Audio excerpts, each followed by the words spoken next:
Today special news. Hydraa పేరిట బెదిరించి 50 లక్షల రూపాయలు వసూలు చేసిన వెలుగు ప్రతినిధులు fake advocate Naresh Sunkara. Media ప్రతినిధుల ముసుగులో బ్లాక్మెయిల్ చేస్తూ లక్షల రూపాయలు వసూలు చేస్తున్న మాఫియా గుట్టురట్టు.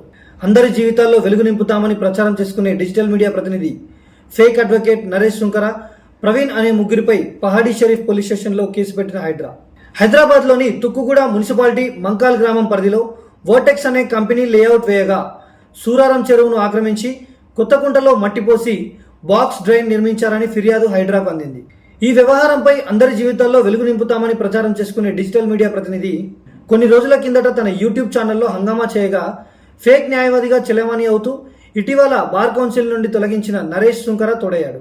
హైడ్రా నిర్మాణ సంస్థ విచారణ చేపట్టగా వోటెక్స్ కంపెనీపై 2 కేసులు నమోదు చేసింది. తమ భూమిని సైతం వోటెక్స్ సంస్థ ఆక్రమించి రోడ్డు నిర్మించిందని చైతన్య రెడ్డి అనే మహిళ హైడ్రాకు ఫిర్యాదు చేశారు.